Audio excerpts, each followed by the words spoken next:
Hi there everyone. Sorry if you can hear the annoying outdoor sounds of lawnmowers and traffic, but it was too nice a day for me to not sit out here. And as usual, my roommate is sleeping upstairs. So we're just gonna have to make do. I wanted to discuss something today that is a topic I have seen around for a very long time, especially online, and that is, where have all the goths gone? Where are they? How come there's so few of us? I'm kind of going to be discussing the idea that goth is either extinct just about or dying off. A lot of people have said goth is dead. I don't think it is, because if goth was completely dead, then those of us who are goth creators wouldn't be out here creating and looking this way. And anyone who's seen video footage from like Mira Luna and Wave Gothic Treffen definitely knows the scene is not dead. It's just, as I've said in previous videos, a little bit dormant. But why is that? What happened? How did we go from being just about everywhere and like a nuisance to society on the streets to barely any of us? How did we get from you can see us all over the streets of the city to you being the only one in your town? All of what I'm going to be talking about in this video is going to be purely speculatory. It's going to be based off of my own experiences in my own life and what I have seen online. This is not all 100% perfectly factual, because I wasn't alive yet when goth was first on the scene. So obviously I haven't seen every single second of it, but I can give you some perspective based on, like I said, my own experiences. Now, one of the things that's probably the most obvious explanation is just the fact that scenes die out after a while. Like there have been a lot of musical scenes throughout the years, and a lot of them hit this cool peak where they are the in thing, they're the popular thing. I don't know that goth was ever like the in popular thing, but it was definitely bigger back in the 80s than it is now.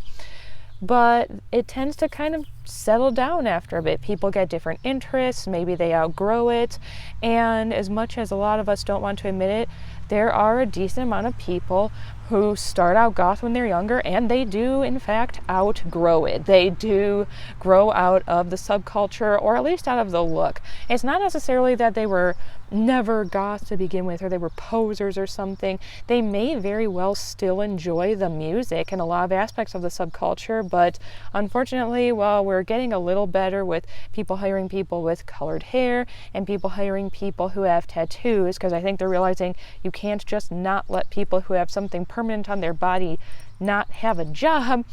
While we might be getting better at that stuff, it's still very difficult to find a full-time, well-paying job with good benefits that is willing to hire someone who looks like me or even further than I do.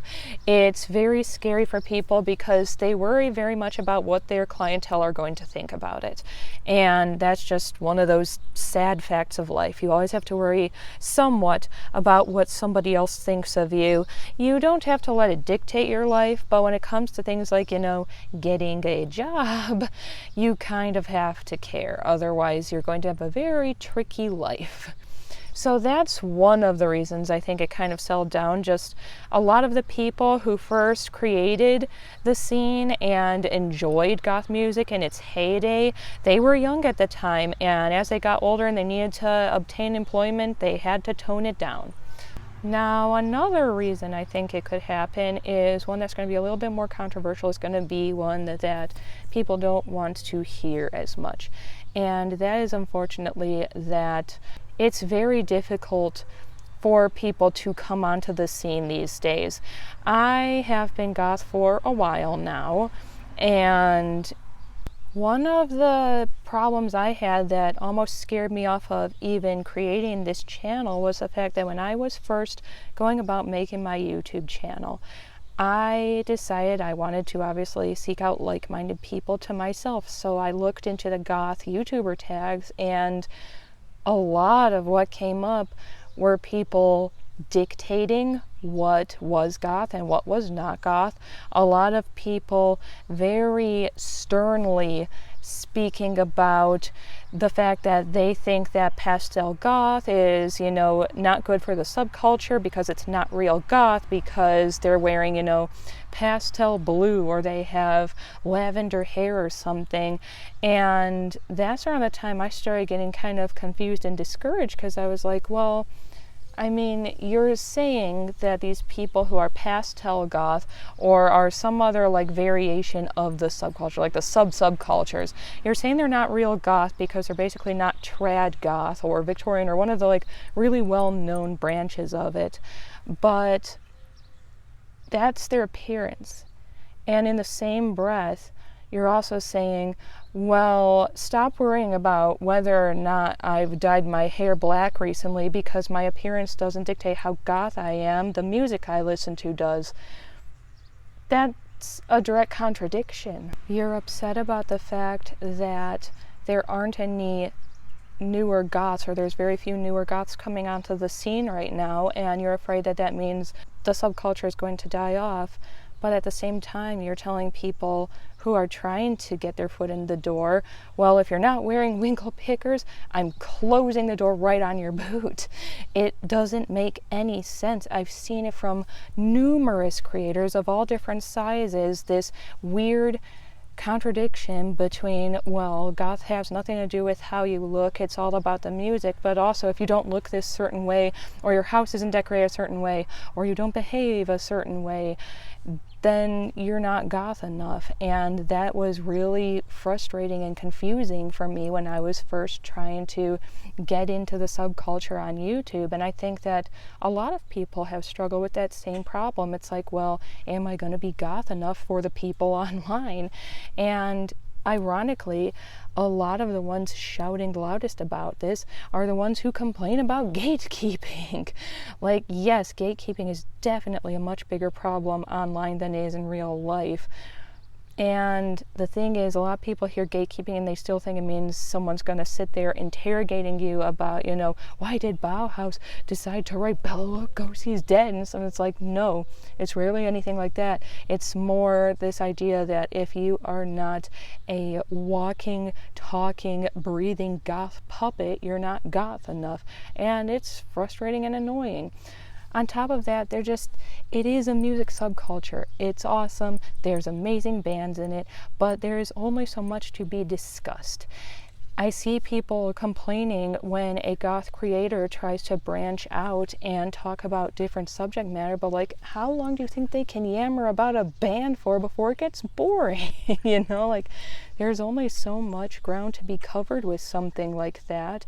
So you've got to give people a chance to have interests outside of just the goth music. Make sure that they appreciate it and understand where the subculture came from. Always appreciate where you came from, but don't expect them to be exactly what your assumption of a goth is, because trust me, everyone, even back when it first began, saw it differently. Goth is what you make it for yourself. Yes, you love and appreciate the music, that's very important, but in terms of how you look, in terms of how you carry yourself, how you behave, what you enjoy in, cinema and stuff, clothing, all of that, that is all distinctly you. And you shouldn't have to look just like somebody else. There are gorgeous trad goths out there. Back when Snowy Lowther had her trad goth days going on, that looked beautiful. She still looks beautiful now, but it was very trad. It was very 80s and Susie Sue inspired, and it was gorgeous. It's Black Friday, another gorgeous one. Toxic Tears does a little bit of the pastel goth and the kind of like Japanese street fashion type look, but when she is in like her full trad mode, also beautiful. But there's other ways to express yourself in a way that is still distinctly goth. I think it's wonderful when I see videos from music festivals and I see so many different looking people, because a lot of people outside the subculture still want to box us up into one category and make assumptions of us, and it's harder to do that when you're all individuals. But yeah, basically my, main takeaway I want you to have from this video is that I think we're killing ourselves. If you want to know why is the goth subculture dying, where did all the goths go, how come there's not many new ones showing up, it's because we've chased it away. We've basically tried to categorize it and squash it down to such a severe extent that it's next to impossible for anyone new to make it in the subculture. And I know it's kind of sad seeing that a lot of clubs don't have a lot of goth nights anymore, or maybe there are none around you. That's sad. It sucks that that era of it is gone, but you can still have a very fun goth experience online as long as you're, in the correct circles, as long as you're talking to people who accept you for who you are and don't want you to be exactly like they are. So if you're someone who's in the goth subculture, I encourage you to take some time today to just think about this a little bit and say, have I ever looked at someone online who considers themselves to be part of the goth subculture and thought that person's not goth because of the way that they look, or for any other reason? Because if you have, I think you have some strong thinking to do. I think you need to think about why you're passing judgment on that person, because at the end of the day, you don't know what they're doing behind closed doors.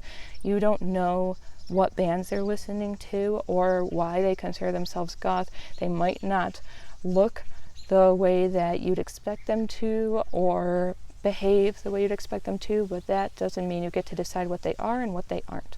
As I said at the beginning of this video, this is all entirely my opinion and you don't have to agree with it. It's just my own observations.